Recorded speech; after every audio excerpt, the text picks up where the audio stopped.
Christopher Nolan's The Odyssey is getting absolutely cooked online, and rightfully so. In full disclosure, it's going to be borderline impossible to show footage of the Odyssey movie itself in this video, because YouTube will definitely copyright strike me into the pits of Hades itself if I do that, so here's a bunch of gameplay footage inspired by The Odyssey so that YouTube doesn't cook me, okay? Well, like I said, The Odyssey is getting torn apart online, but it leads itself into a much broader conversation about how the absolute state of media, not just movies, but games, TV, and more, are all being culturally and ethically torn down for no other reason than to satisfy the needs of crazy people who believe that their demands matter more than history itself. In case you don't know, The Odyssey by Nolan is full of a lot of people who don't exactly look Greek at all. For example, Lupita Nyong'o, of all people, is somehow playing Helen of Troy, which that makes no sense. For example, in the movie Troy, starring Brad Pitt, Helen was accurately depicted as seen here on screen, where Helen of Troy is a fair-skinned, blonde-haired, blue-eyed woman because that is by definition what Helen was. Yet in Nolan's version of The Odyssey, as you can see there, Helen is being played, like I said, by Lupita Nyong'o, and I mean the comparison between Helen then versus now, that tells you everything. Look, it's not to say that Lupita Nyong'o isn't a good actor, but she's not Helen of Troy. She has no business playing a character of having such cultural significance where she doesn't even look like the person at all in any way. It would be like, let's make a movie about the history of Africa, and I show up as the leader of Africa itself, like I'm a white guy. Probably not the best fit, but that's what Nolan did here anyways.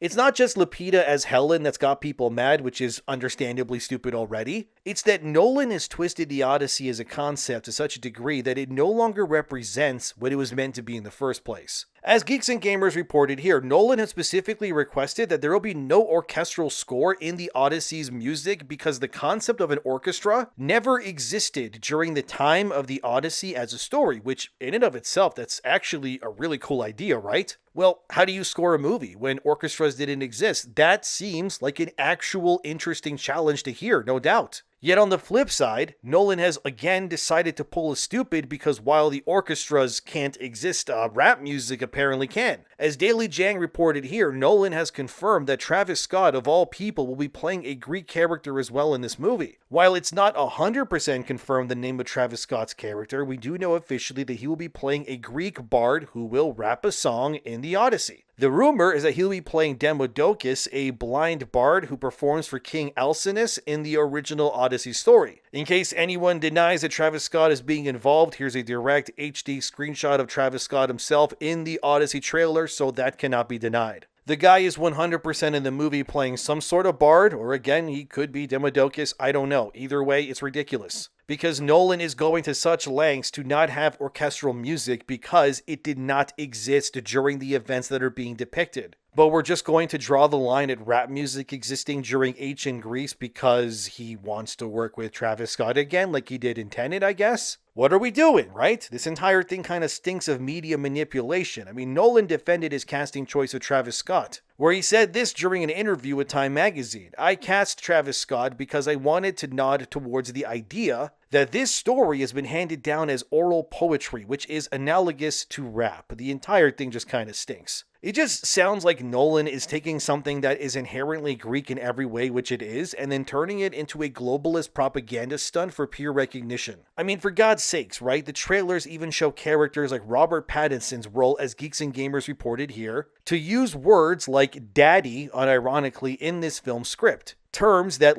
can we agree on this, that would never even be used during the time period in which the movie is taking place in. It just reeks of modern revisionism, and I'm not surprised why the backlash has been so nuclear. Because having rap music and people saying daddy of all things, I mean, why stop there? Just let someone use a full-blown electric guitar while you're at it. Maybe have Matt Damon drive a Honda Odyssey minivan across his journey too. Have him pick up some snacks at the local ancient Greek gas station while we're at it. Because if the core identity of what should matter doesn't anymore, then why does any of this matter at all? It doesn't. There's no point to anything happening. It's all just nonsense that no one should take seriously, which is such a shame because, again, this is Christopher Nolan. He should, anyways, know better. It would be different if he was making an original movie, but when you base your movie, and the name no less, on one of the most famous, if not the most famous Greek stories of all time, you cast 0 Greeks in it. And then you get offended when people go, why is Travis Scott, the guy who wrote Sicko Mode, playing a Greek poet doing rap music in ancient Greece? Why is Zendaya, of all people, playing Athena? I mean, what's the point of any of this?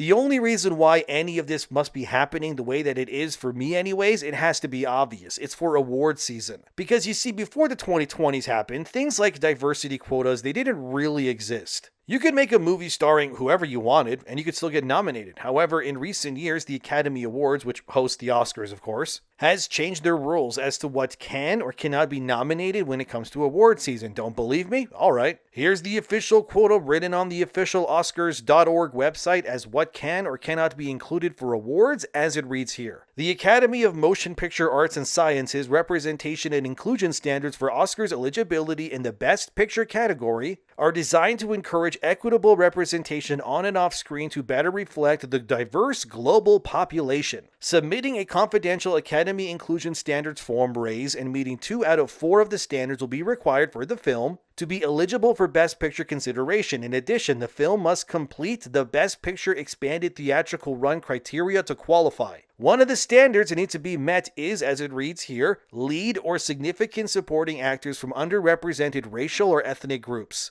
At least one of the lead actors or significant supporting actors submitted for Oscar consideration is from an underrepresented racial or ethnic group in a specific country or territory of production, and then they include what they consider to be unrepresented, which is Black people, East Asian people, Hispanic, Indigenous. You get the idea. This isn't the end of the demands, by the way, either. Again, you need to do 2 out of the 4 things. So the next part that you can do this one as well is about general ensemble cast, which says at least 30% of all actors not submitted for Oscar consideration are from at least 2 underrepresented groups, which may include, and they show, right, women, racial or ethnic groups, LGBTQ+, or people who have disabilities as groups that you have to have in your movie. Now, I don't know if this means you can have LGBTQ+ people in your movie and you need them kissing on screen or whatever to qualify, but the point still stands. This is yet another requirement to hit that Best Picture nomination, which Nolan absolutely wants that, of course. That's why he's here. But did I say it was over? Silly me, it keeps going. Because the next demand, again, you need 2 of the 4, by the way, is that the main storyline or the subject matter music includes, as seen here, the main storyline's theme or narrative of the film is centered on an unrepresented groups. And then it's the same people, women, yada, yada, yada, you get the idea. Either way, right, you need 2 out of the 4 of these. These are the demands for the Academy Awards, and by the way, this is not unique to the Oscars either. Places even like the Game Awards, which is hosted every year by Jeff Keighley, has similar demands as well for which games get nominated for Best Game of the Year and such too. Meaning, if you want your game considered for Best Game of the Year, you also need women in it, some sort of racial group, LGBT, whatever, and so on too. Yes, it's all by design is what I'm telling you, and that none of this is by accident. This is why Lupita Nyong'o is probably playing Helen of Troy. It may not even be because Nolan wanted her in that role to begin with, but he needed a prominent actor that meets the demands of underrepresented groups in Hollywood to be placed within a role that has significance to the overarching plot of this movie, and someone that could be, nominated for an Oscar that hits one of those groups too. It's all fabricated, right? Thus, Helen of Troy is now black because Christopher Nolan wants to be considered for Best Picture. The same reason why Travis Scott is suddenly a Greek scholar poet guy, sure, doesn't make any sense at all. I agree. Yes, we know having rap music in ancient Greece doesn't make any sense at all, but hey, that could be nominated for Best Rap Song or Best Music or whatever at the Oscars, so why not? And have you considered maybe that you're just being mean and not inclusive and you're denying Christopher Nolan his ability to win an Oscar because of it? Actually, another demand of the Academy, as you can see here, is that you must have at least 2 people in roles of creator leadership from, you guessed it, underrepresented groups as well. Oh boy, and as you can see, it's the usual groups that you have to pull from too. Other demands include, as you can see there, that 30% of your crew is from those usual groups again, and you can also have industry access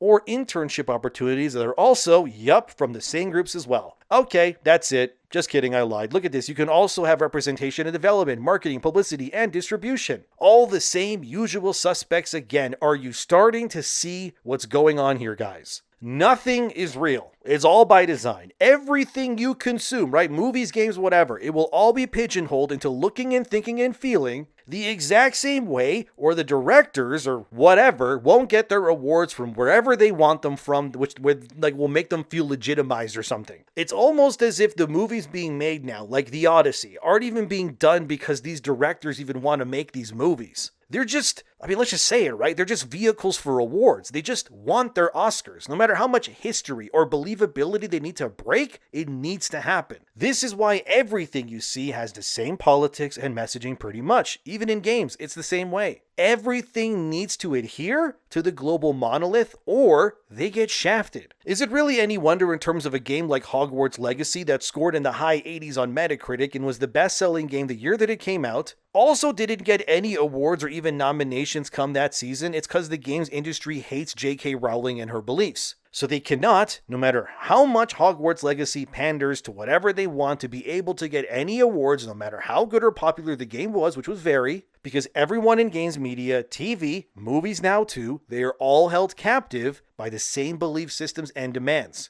None of it is authentic. It's all a sham. This is why you will never see another Oscar-nominated movie that has only white people in it. Because by definition, that movie would not be eligible, and don't say Oppenheimer, because Oppenheimer was nominated before these rules came into effect. But a movie full of any other group of people? Well, that's totally fine now, isn't it? So at that point then, you have to ask, why even adapt the Odyssey then, right? By definition, the existence of the story is inherently Greek by nature and design. You know, white people stuff. Which means that every other group of people out here will have their stories, their legends, their mythologies, and more represented with authentic depictions because those are legit and totally fine. But if anything gets made that harkens in any way to the white ethnic countries, the horror, we can't have that apparently. The Odyssey is proof of that, right? Even the games, Hades 1 and 2, they're proof of that too. You ever wonder why in Hades 1 and 2 the Greek gods are depicted as shades of even black or brown among other things? It's the same reason as always. They'll say it's an artistic thing, but it's diversity quotas really. Because Hades 2 couldn't be nominated if they didn't do that, and yet Hades 2 was, by the way, nominated for Game of the Year. Wow! Well, now you know why. And look, I'm not saying that Hades 2 is not a good game by its own right. Supergiant Games makes great games, but by definition, it could not be nominated if it wasn't diverse, and that is the point. This is why you're seeing this with the Odyssey 2. This is why you're seeing, right, the public reception to the Odyssey be as nuclear as it is, and understandably so. Because the people that are mad about it, they live in the objective reality, you know, the real world. They do not need to meet the demands of whatever to score some nomination. Circling this back to Helen of Troy, as seen here in the depiction, you have Diane Kruger as Helen, right? And then there's Lupita Nyong'o in Black Panther, and they're somehow going to play the same character. Tell me how that makes any sense at all. This is Netflix's Cleopatra all over again. Remember that nonsense? Where Jada Smith tried to push her series as depicting Cleopatra as a black woman? And the actual Egyptian government threatened to sue that series that Netflix made because it ruined the historical accuracy of Egypt history. Hollywood, the games industry, all of it and more does not care about authentic representation. They don't really have any morals. Their morals are as quick to move as a flag that sways in the wind. As Geeks and Gamers says here, Nolan's authenticity angle, it feels pretentious because it is. He's willing to sacrifice the integrity of the Greek people's story and history just so that he can walk up a few steps and hopefully get his golden statue. It feels mean-spirited. This is not even to say the armor designs in the Odyssey, which also don't make much sense either. It's supposed to be the Bronze Age, but they're wearing steel and stuff. I don't know, man. Like if Nolan were to make a movie about the Russia-Ukraine war, he would probably have to have a black Vladimir Putin like you're seeing on screen here. You're laughing at that, but this is unironically what could happen if someone made that story into a movie one day. They would have to have people that make no sense being there to be cast, otherwise no Oscars. What baffles me is that it means that it is really all for awards then. They don't care about making movies that are authentic anymore. If Christopher Nolan truly cared about the Odyssey, he would have just rejected the Academy's demands. He would have made his movie authentic to Homer's epic and then raked in over $1 billion worldwide easily from his fans for sticking right by them. But Nolan would rather have that little gold Oscar statue than the support of all the people, and that honestly saddens me. All of this because he wants to walk on stage and get a little thing that's probably made in a factory somewhere. Wouldn't it be hilarious if he ends up doing everything that he's doing and he pisses off everybody the way that he has? And he also just ends up not winning anything anyways? Like what a... Actually, I kind of hope that honestly happens because that'd be insane. But yeah, I know, okay, Christopher Nolan's a great director, okay? But even great directors can't fight the monolith if they want to be a part of the club. Nolan has also been very public admitting that the version of the Odyssey that he is adapting specifically to actually be that of the translation that is done by Emily Wilson, which is this version on screen here. The difference in Emily Wilson's version of the Odyssey versus, say, any other translation, is Emily's severely modernizes many of the concepts that are found in Homer's original epic, effectively modern audiencing the entire thing. One look at Emily Wilson on screen, as you can see here, and, well, it kind of tells you everything you need to know, let's be real. Now, okay, I'm not here to say she's bad at everything she does, but the controversy surrounding her version of the Odyssey, which Nolan is adapting, can't be denied. Emily Wilson's critics have long said even that her version of the Odyssey changed fundamental building blocks of the story, like the tone, the characterization, and the thematic framing of it all. You know, the things that kind of matter in a story like the Odyssey, but this exploded, and now, with Nolan doing her version officially, this is why this is way bigger than just one story or a book, right? The reason this became controversial is because for many people, classic works like this are not just stories. They're cultural artifacts, they're historical works, and they should be treated as such. And when you have these modern reinterpretations of classic stories, they always change the language and the intent and the framing of it all. And at that point, you need to ask yourself, like, at what point does adaptation stop being about preservation? And does it just become revisionism instead? And that's really like what the point of all this is, isn't it? That's why everyone is tired of this, because it keeps on happening. You're seeing your favorite franchises get rebooted and reinvented. Doesn't matter in what medium it's in even, and it's almost always worse, right, isn't it? It usually also feels disconnected from what made the original work, well, work. And whether it be fair or maybe unfair, many now instinctively associate the concept of modernism meaning something is going to be diluted. It'll be reinterpreted, or the ideology behind whatever is being modernized to be filtered and changed by design. Now, normally, if this were to happen, people wouldn't be as mad, but this just isn't anything, guys. This is the Odyssey, one of the most influential stories in history that we have as a people. It's not some obscure property that just came out of nowhere. It's foundational mythology, which means any attempt to reinterpret it is immediately going to attract scrutiny. Especially now, right? Because everyone already feels exhausted and over Hollywood's obsession with ruining everything good because they live in a bubble that the rest of us do not, and they think that we all should too, but we will not do that because they're crazy. If this were any other director, I don't think the backlash would be as bad, but since that this is Christopher Nolan of all people, it's why this stings so much. Because Christopher Nolan knows better. He knows that this is the wrong thing to do. He knows, or has to deep down, that what he is doing here goes against the very DNA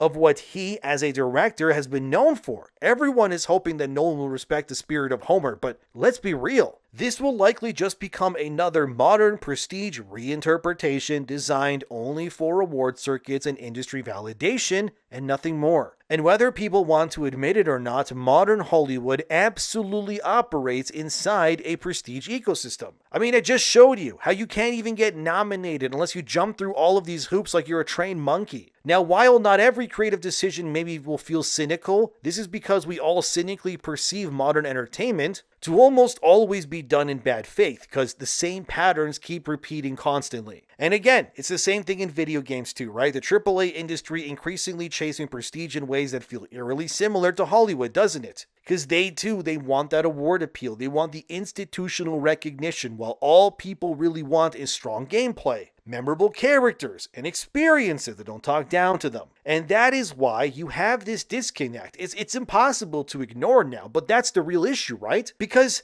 it's never just one movie, man. It's never not just one translation of something. It's never even just one casting choice and whatever else. It's just a be-all, end-all fact that this is all cumulative exhaustion at its core, and we're all tired of it, aren't we? Like, audiences have spent years, they've been watching their beloved franchises and their classic stories get endlessly filtered through these modern institutional trends, and my god, it's boring and it sucks. But now, they approach everything with suspicion by default, because gee, can you really blame them? I don't. That's why everything surrounding the Odyssey escalated so quickly like it did. Because people are no longer reacting to these isolated projects. They're reacting to an entire era, dude, of entertainment that effectively hates them and just exists to demoralize them. That is the core of it, that modern entertainment no longer trusts even the most classic stories to stand on their own anymore. Everything now has to be adjusted and updated to align with modern audience nonsense. God, I hate that term, but it keeps coming up. And to me, it feels less like creativity and it's more like, I don't know, cultural insecurity if you ask me. But in the end, nobody trusts Hollywood the same way nobody trusts most AAA gaming companies. To truly deliver a game without something stupid rotting inside of them somehow, we can no longer trust Hollywood and beyond to adapt these beloved stories. Because at their core, the reason why they're being chosen for these big budget adaptations is for all the wrong reasons. It's not to make art, it's for rewards. It's not to fill you with wonder, but to demoralize you. To make you hate the things that you used to love. To sever your connection from what you truly believe to be authentic and true. And until Hollywood understands why audiences feel that way, well, these controversies are only going to intensify.